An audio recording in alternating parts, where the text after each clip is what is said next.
My name is Gaby Hayon. I'm managing the development in Mobileye. In this presentation, I'm going to talk about our sensing technology, its uniqueness, and how it enables to cope with all the challenges ahead of us.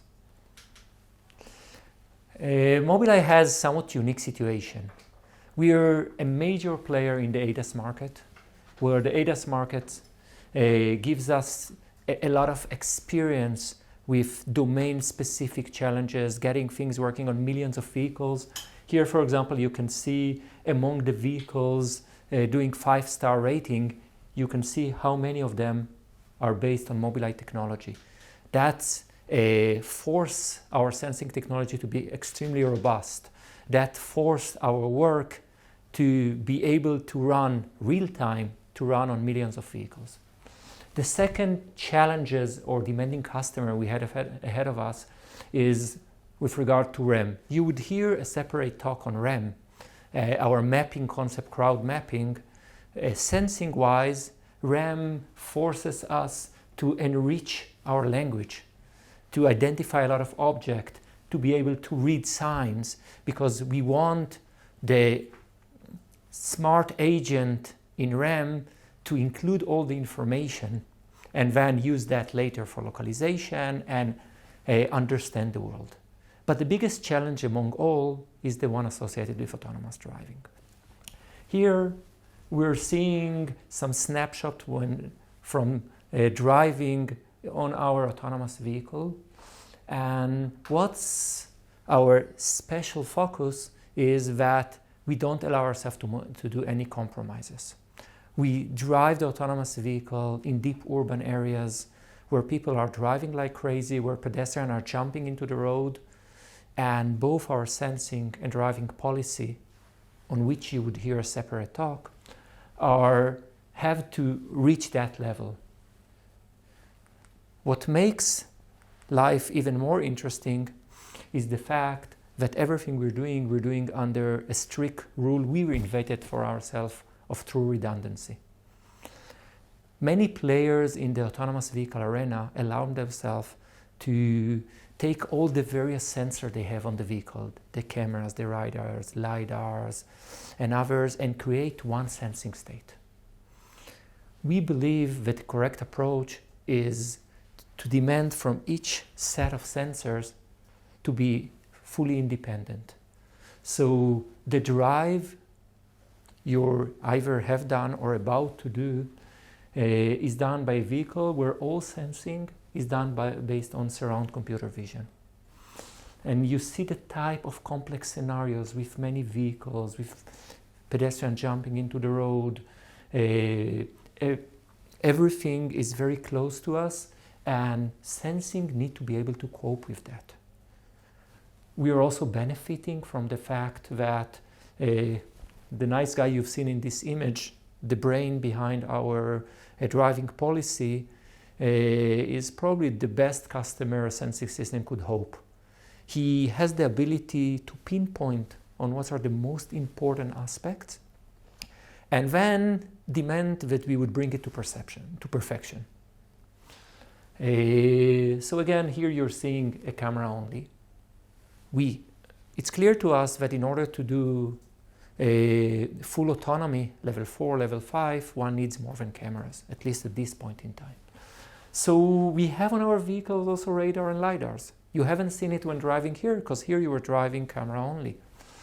And from the radar and LiDAR players, we demand the same extremely high requirement. They need to create the full sensing state purely based on radar and LiDAR. They're not allowed to use the camera.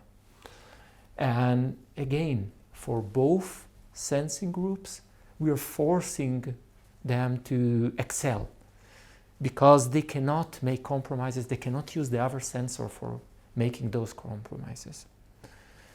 Redundancy is more than just using both cameras and radar and LiDARs independently. It is also the fact that we would have 4 camera sensing, 12 cameras around the vehicle. They would overlap in their field of view some of the time. We would have a set of cameras looking in the farther distances. Those are the cameras looking forward with different field of views.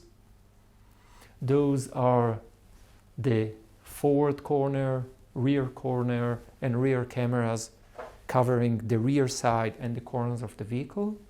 And in order to excel in the near field, the area very close to the vehicle where you're not allowed to make any mistakes, because we are driving very close to other vehicles, pedestrians, we're also using 4 wide field of view cameras which enable us to see the full scene. And sorry to bore you by talking again and again on redundancy, because that's the secret of having a really excellent system. We know that any technology anyone would develop would fail. The secret to have the close to perfect system is to try and solve the same problem in multiple ways, such that their failure modes would not repeat themselves. And by taking the final output, we can make sure that we would have a safe enough product. And for that, we're solving any problem in multiple ways. And at a high level, the sensing problems would be grouped into 4 families. Issues related to road geometry, the driving paths, and understanding where we ought to go and where other vehicles are going. Road boundaries, where we are not allowed to pass, either because there's an object or because it's the end of the road, whether there's a 3D structure or just a flat road edge. A third group is road users, and those are the vehicles, pedestrians, and other movable objects around us. And the fourth is the road semantics, the indication for us as drivers what we ought to do, allowed speed, traffic light, traffic signs, crosswalks, all those things are expected for the vehicle. And the majority of my talk would be to go through various technologies to deal with all of those challenges. And as you can see, we have a bunch of very advanced technologies based on latest deep neural network technology. And for each of the family of tasks, the road user, the road geometry, the road border, the road semantics, we would satisfy it by multiple ways. And again, that's the important goal of doing everything in as redundant way as possible. Let's run through some of the technologies with more details. So why I'm talking about object detection? I can tell you, on the happy days when I was still a developer, and I'm here for 20 years, and started as a very proud algorithms developer, doing vehicle detection. Already in 2000, I had built the first system putting boxes on vehicles. And already in 2014, we had a system putting 3D nice boxes, understanding where the front, rear, side. Hey, we're at the edge of 2020, and why I'm talking on object detection? Because the task of object detection for autonomous driving is way beyond putting boxes. That's what we have to cope with. The extremely close objects. Yeah, by the way, for those of you which fail to understand, that's a bus. With all of those reflection and the fact that it's on us, and you see that it's hard to understand what it is. You see that you cannot see the full bus in any of the cameras because it's large and close. So we are working on newer and newer technologies, bringing the object detection to perception to the level that the autonomous vehicle sensing state would be accurate enough to enable very complicated maneuvers. That's one of the nice technologies we've developed later called full image detection. We're looking at the full image in each of the cameras around us. And at the first stage, based on a smart deep neural network, we're finding points which hint to the borders of the object. And then later we use that in order to segment the object. So this way we cope with those huge, weird-looking objects and still give a policy the needed information on where exactly is this object, how it's moving. Another example, and again, that has nothing to do with the boxes we've talked previously, because what you're seeing here is some moving object, and here you see part of it, here you see part of it, and again, the same concept helps us. Another challenge associated in our with building the sensing state for the autonomous vehicle is the fact that you see the same object at multiple cameras and you need to group them, and at the end of the day tell the driving policy that there is here and here an object. So one of the technology which helps us is creating a signature, just like what people are doing with faces, saying that my face is different than his face, so we're saying that this and this is the same vehicle, while this and this are different vehicles. So that helps understanding the scene, then helps building the sensing state. And again, I can go into my past as a happy developer. We've been working on making measurements, understanding what's the distance for object based on a monocular camera already from 2001, 2002. And you use basic geometry concept and you can get something good. We have vehicle doing camera only ACC already 7 years ago. And we have vehicle doing emergency braking already 10 years ago. So you can make good measurements. The way you do it, you collect various information and then you learn what's the size of the object and use the fact that you understand the size of the object to assess distance, similar to what we human does. Okay. So, boring you again about redundancy. So we have shown one or few ways to get object detection, but actually for the vehicles, motorcycles, and cyclists around us, there is an additional important cue: wheels. So we've developed a system which detects wheels from scratch and built it as a redundant to the regular object detection system. Another redundant system we've built is based on the concept of pixel labeling. I'll talk more on pixel labeling later in this talk. Here we're creating a pixel labeling of the scene, identifying various objects. But we're doing more than that. Actually, we do what we call instance segmentation and identify that there are various separate objects. And that system works totally in parallel to the wheels and the box-based and the full image detection. And by merging all of them, we can guarantee that we will not fail. A few additional interesting cases is the situation like when a door gets opened. I don't know how common it is in your area, but here people regularly would open doors in narrow streets and you need to react to it immediately. So we have a dedicated system to detect open door. We're integrating that into the sensing state. That's what you've seen while driving in the vehicle. And the open door is identified and driving policy can cope with that. And another redundant system is creating a kind of occupancy grid around the vehicle. So we fuse input from the near field cameras, and based on this input, we're creating an area where we know we're not allowed to drive into. So we're collecting information from all of those cameras and creating this, what we call occupancy grid, and the vehicle knows that it's not allowed to go through this occupancy grid.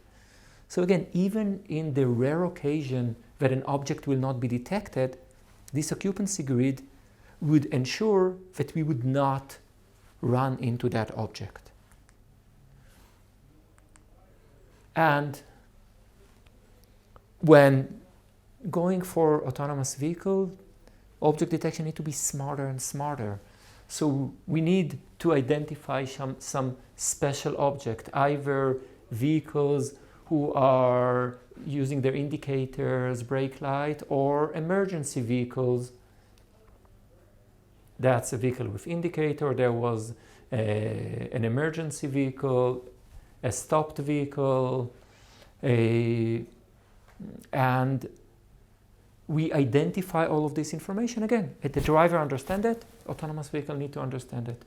For pedestrian, we identify their intention, where they're looking at, in which direction they're heading, and again, feed this information to the sensing state. And I would say that the most challenging aspect in understanding this scene is actually understanding what someone is hinting to you through hand gestures.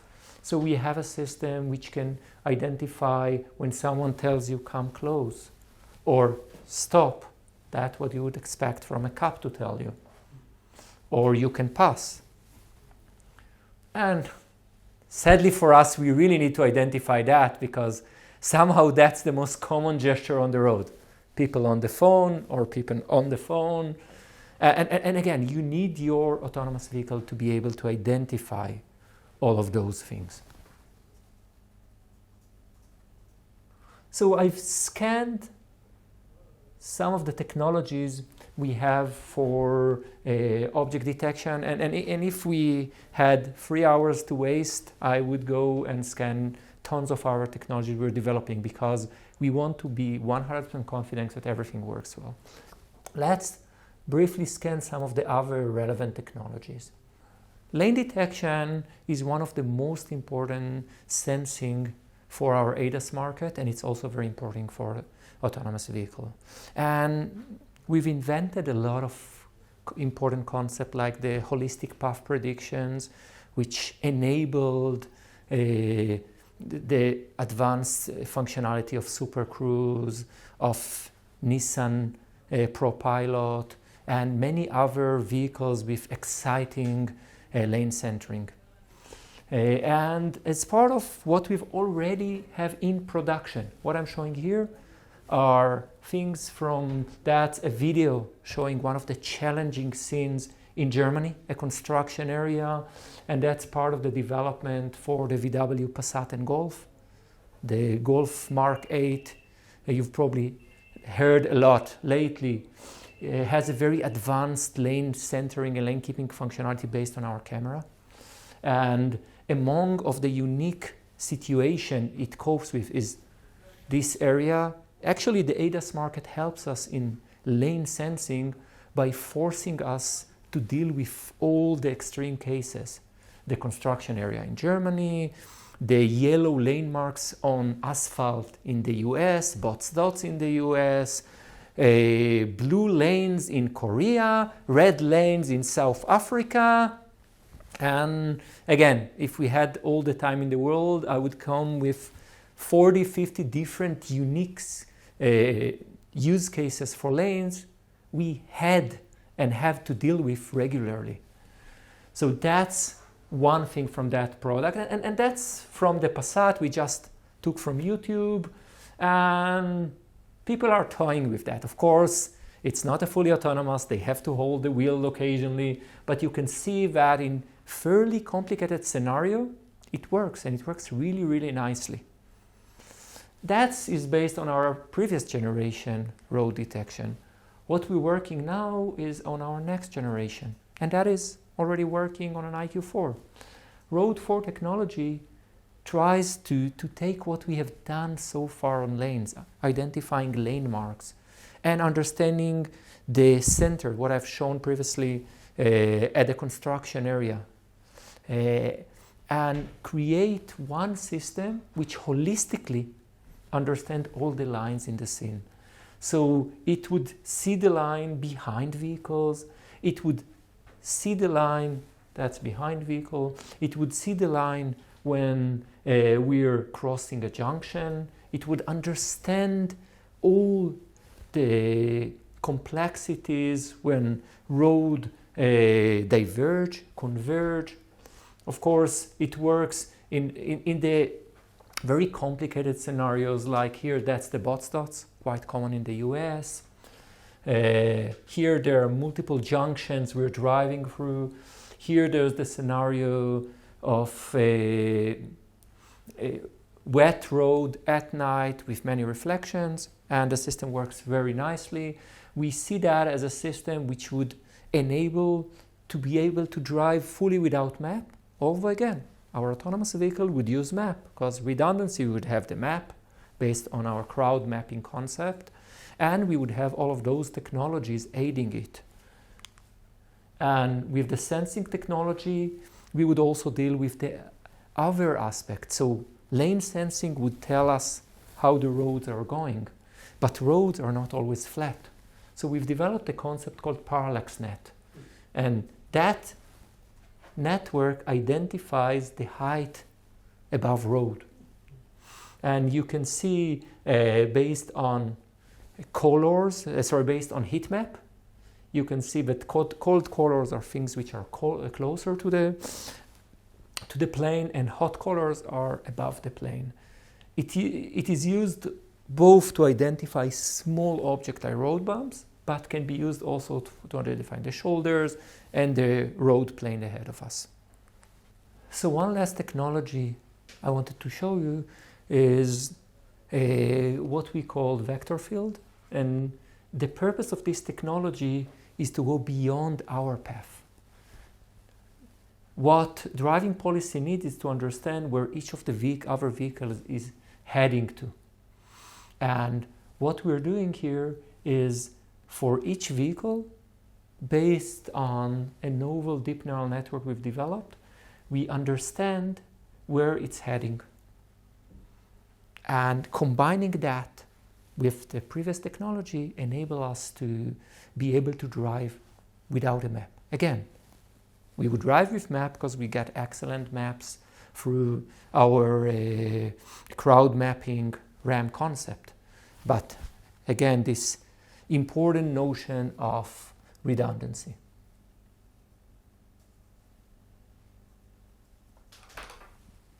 I've already shown a glimpse of this pixel labeling concept. And in this pixel labeling concept, for each pixel in the scene, we identify to which class it belongs. I would guess, by the way, that you have seen videos of that sort at other places as well, for pixel labeling, because that's something very hot in the academy. The Mobileye view into those problems has an important twist. Everything we're doing is heavily focused on what could be applicative. So one aspect of applicative, that works on an IQ5, and which will be in serial production soon. So everything we're designed is designed to work on a serial production system which sit on the windshield, extremely low power consumption, and with all other functionality.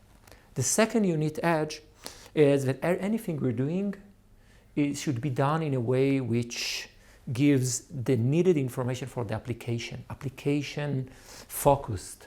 So we would not just identify road and not road. You can see this green line, that's the edge, that's the free space.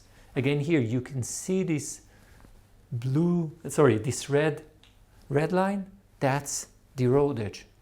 So we define classes which are important for the application, even if the classical papers people have written on pixel segmentation, they were not important because we have our application always in mind. And we have very rich family of classes continuously growing, like objects, and I've shown previously also the instance segmentation, the various type of road edges, having the ability to distinguish between a flat road, a curb, a wall, a fence one can see through. All of those differences could be seen, like here. Actually, you're seeing a curb, then a fence, a road that you cannot see through, and then some fence you can see through, and that has additional value for our driving policy.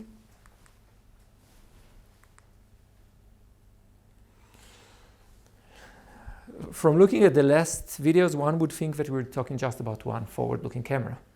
So of course, everything we're doing works on all the cameras we're using for our surround sensing. And here we're seeing just the road, not road, on various cameras. Again, road, the border between road and not road, which is very important for application, and not road. And what could be the application? For example, one important application is view range. It's important to sense the environment around you, but it's as important to understand where you cannot sense, because there are some occlusions. So we've developed the concept of view range, knowing that you don't know.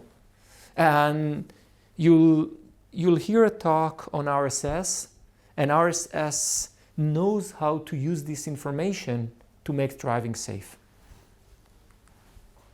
And you can either be able to be occluded because there's some other object, or because the road is bending and you cannot see in this occluded area. So what we are doing, and the different colors are information coming from the various cameras, we're creating a view range. This is already used at the vehicle demo you will do today. Actually integrating the road not road would be done within the coming few weeks, so it would work even better. What you're seeing here is that's us, and that's the view range around us. And again, so policy can incorporate into its decision what to do when you don't see, whether you want to move slower until you would see better, or move slightly to the side to be able to see beyond the other vehicle. So all of that information can help you there.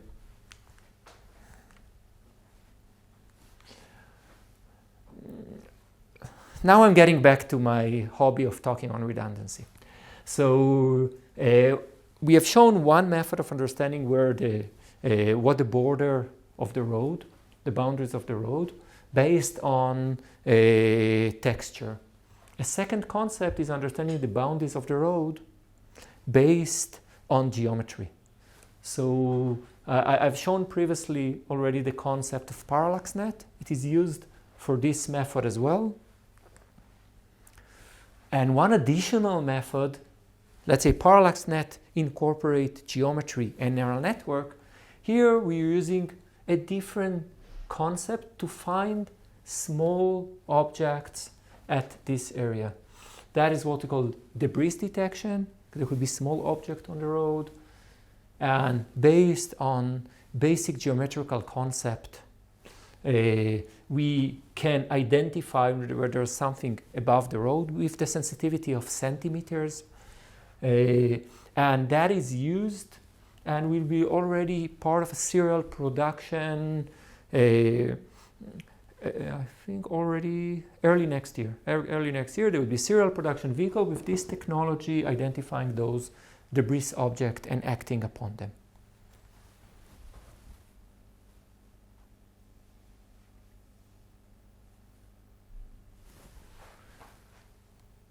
Let's touch on two more technologies which enables a very robust sensing state. So I've shown previously that we have cameras around the vehicle. What we've done so far with those cameras is the classical monocular processing. But when looking into those cameras, one sees that there are some overlapping areas. And based on these overlapping areas, we can try and assess the 3D geometry in multiple ways. Either based on single view, again, train a neural network who would try to understand depth. Let's say I've talked about the dimension network. It's just taking this concept further to get full depth image from a single view. But what we've also developed is a concept of taking the stereo processing and adapting it to our situation.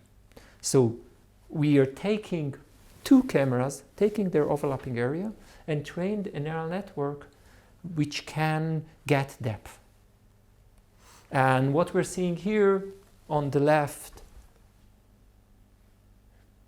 is the depth image. And on the right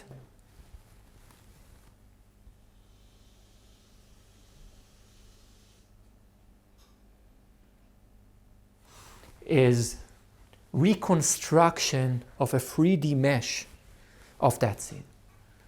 What is unique about that scene, if one looks here, is there is what is called a rear protruding object. So here it's not sufficient to identify the object and treat it as one. You really need to get a very detailed understanding of the depth, and that's what we're getting here. And actually, when I've shown you on the second slide, the redundancy with having one system based on cameras, a second system based on LiDAR, I wasn't telling you the full intention. Our intention, by the way, is to take this and build a third system. So this technology both helps us in dealing with some special cases, those rear protruding objects, but also could serve as a full sensing state. So the basic idea and the novel behind it is we're taking the same cameras. That's the cameras we have on the vehicle. We haven't created additional cameras. We don't demand some very accurate calibration between the cameras because we make the algorithm capable of dynamically calibrate them. And we, on the overlapping area, we do the multiview. On the area where we're not overlapping, we're doing a single view. And the challenge could be shown here. Those are the cameras we're using. So we have the capability of understanding that and that comes from the same object and creating depth from that. Similarly here, that and that is from the same object. On the side, we would do something similar. And on this side as well. And that's more a video showing moving objects. Similarly, we are creating this information based on the same cameras we are using for our forward sensing. And when I've said that actually that could be served as an independent path, I meant to this. So we're taking this dense depth image from the stereo cameras. Then we apply the same concept we've developed for LiDAR processing. So we're creating from this a high-resolution pseudo-LiDAR. It has the strong side of the LiDAR of having depth and